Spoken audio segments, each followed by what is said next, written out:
The Dancing Plants and Lost Melody. An original tale by BrightMind Stories. In a bustling city known for its vibrant music scene, Ava, a talented young saxophonist, was on the cusp of stardom. The crowd roared with approval at her performances, and newspapers hailed her as a rare genius on the saxophone. But soon, the praise that once lifted her spirits began to fade. It was because the constant comparison made between Ava and her rival saxophonist had slowly eaten her passion to music. Her performance gradually turned bland and empty. It didn't take long for her to become overshadowed by her rival, Jack. The final straw was the moment Ava read a music commentary criticizing her as musician without talent and overestimated. Ava, the once rare genius, is really not as good as we thought her to be. If you listen to her recent performance, I bet you can't agree with me more. Ava's confidence waned entirely. The constant comparisons dimmed her once bright passion for music. Disheartened and doubting her talent, Ava retreated to a remote rural area. There, amid the silence and solitude, she considered giving up the saxophone, feeling she could never outshine Jack. I would rather live my whole life quietly in the village. I hate saxophone now. A year quickly went by. One day, as Ava was wandering in the village, Ava heard Mr. Harmon, an elderly gardener, humming beautifully to his plants. His simple melody struck a chord in Ava's heart.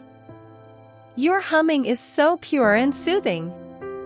May I play along? For the first time in one whole year, Ava felt compelled by the eager to play saxophone again. Of course, my dear. Music is always welcome in my garden.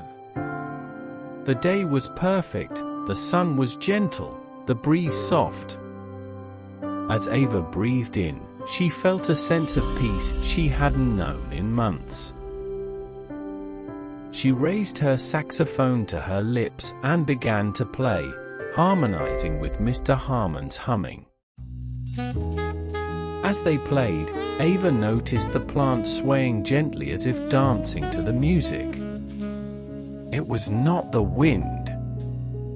It was not anything else. The plants are dancing along with their music. Mr. Harmon, do the plants always dance like this? Ah, they do sometimes when I hum in really good mood, just as I am today. Fascinated, Ava asked if she could play her saxophone in his garden daily. Mr. Harmon agreed. Since then, day by day, Ava played saxophone in Mr. Harmon's garden, observing the magical response of the plants. Through these sessions, Ava rediscovered her passion for music. She enjoyed the peacefulness in her heart playing in front of these dancing plants. As time passed, Ava's music began to attract passers-by. Word spread of the incredible saxophonist in the remote village, and a crowd began to gather, drawn to the authenticity of her music. One day, Jack, Ava's rival, secretly joined the crowd and listened to Ava's performance as well. Ever since Ava had started playing in Mr. Harmon's garden, she had developed a new habit. Whenever she played in front of people, she would close her eyes, imagining herself back in Mr. Harmon's garden and playing for the dancing plants instead of the crowd. Her music soared, touching every heart, and that, of course, included her rival Jack's as well. Thank you for the wonderful performance, Ava. Although Jack didn't approach Ava, he thanked Ava from the bottom of his heart. What both Ava and Jack didn't notice was perhaps that a simple shift of focus from audience's applause to the dancing plants, or in other words, from pursuing fame to cultivating passion, is exactly the secret to make one shine. Moral: chase passion, not applause, because passion is your true driving force.